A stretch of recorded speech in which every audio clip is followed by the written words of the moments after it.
Good morning everyone. Today we are going to start next parallel programming model in our course, that is data parallel model. In previous class we studied about message passing model and shared variable model.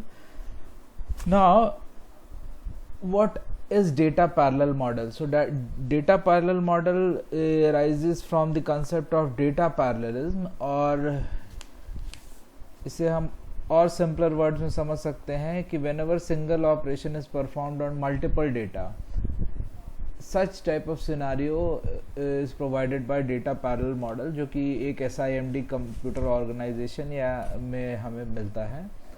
ये model जो होता है it is implemented by using data parallel languages.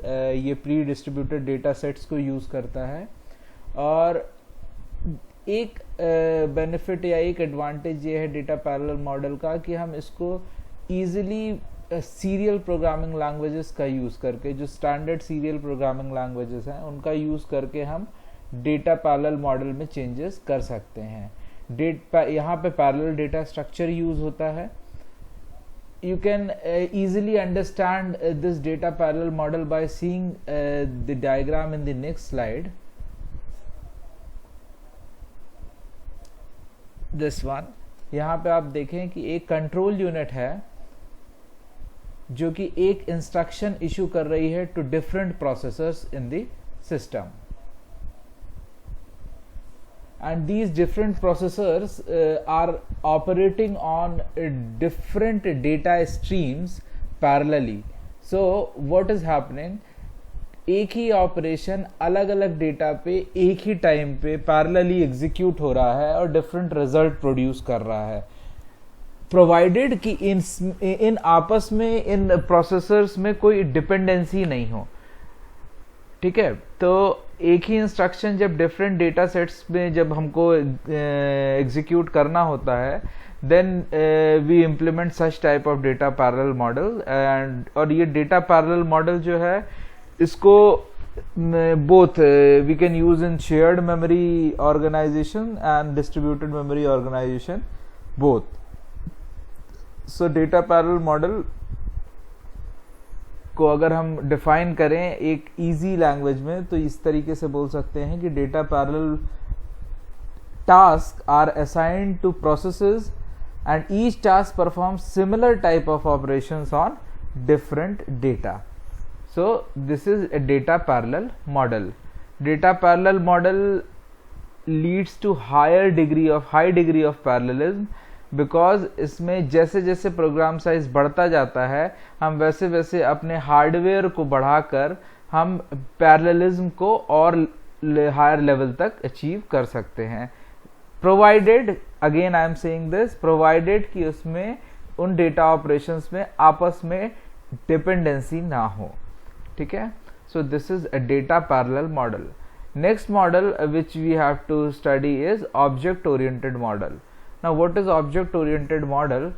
As its name suggests, आपने object oriented programming model पढ़ा है. This is similar, very similar to the object oriented model which you have studied earlier. The only difference is that you were using that object oriented programming model for serial programming languages or implementation of serial sequential programs, sequential computing, serial computing.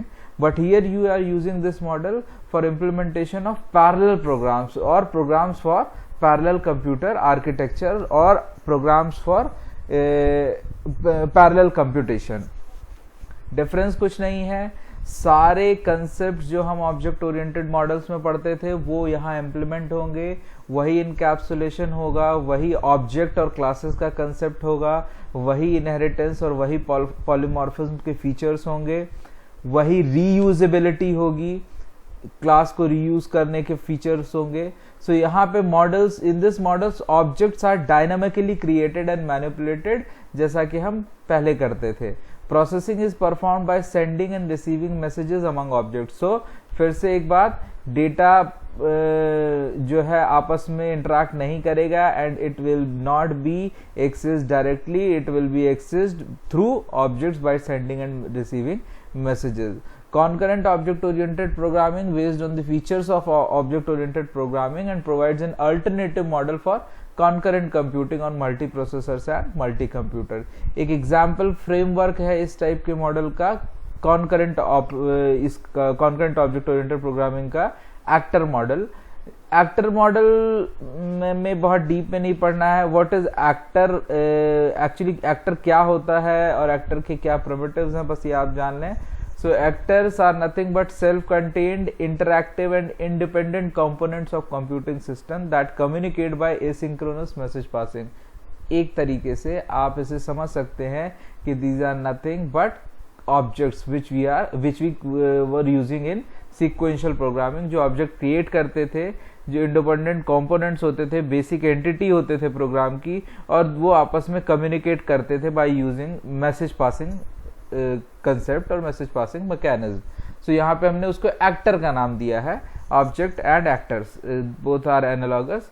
what are the basic primitives of actor or what it does? So create, send to and become are three primitives which actor follows. Create is actually a primitive by which actor is created from a behavior or set of parameters. एक object का create होना कि क्या उसके attributes हैं और क्या set of parameters है, क्या बिहेवियर है. सो create is a primitive by which an actor is created. Send to is used for sending messages to another object, you can say, or here in this case you can say it as actor. So sending messages between actors for sharing the data is done by send to primitive. And become is a primitive where actor is replacing its own behavior by new behavior. Here the same thing is of object oriented programming is implemented. जब आप class को reuse करते हैं और class का behaviour change हो जाता है. सो पॉलीमॉर्फिज्म का एक एग्जांपल है. So become is an primitive जहां पे एक्टर आपका रिप्लेस कर देता है अपने बिहेवियर को by set of new behaviour. तो ये तीन प्रिमिटिव्स हैं एक्टर्स के. ये एक एग्जांपल है जो आप अपने आंसर में इसको एक्सप्लेन कर सकते हैं. बाकी ऑब्जेक्ट ओरिएंटेड मॉडल में वही सारे कंसेप्ट्स आपको डिफाइन करने पड़ेंगे ब्रीफली जो आप ऑब्जेक्ट ओरिएंटेड प्रोग्रामिंग मॉडल में पढ़ते हैं ऑलरेडी. वही inheritance, polymorphism, object and classes का concept. So the basic entity here is objects. Basically अलग अलग मॉडल्स में या अलग अलग फ्रेम्स में उसके नाम अलग हो गए. जैसे यहाँ COOP concurrent object oriented programming में हमने उसे एक्टर बोल दिया. There is actually no difference in the underlying concept. both the things are same. So this was about object oriented parallel programming model. So in next class we will move on with another parallel programming model, that is functional and logic model, and after that we will discuss about language features of parallelism. This unit is very small in comparison to other units of this subject. So in next 2 or 3 classes we will wind up the syllabus of advanced computer architecture, and we will start with revising few topics, few critical topics जो आपको नहीं समझ में आए या जिसमें कुछ doubts है. After winding up the syllabus we will start with that. Thank you so much. If you have any query you can directly ask it on WhatsApp messages or in the comment box. Thank you so much.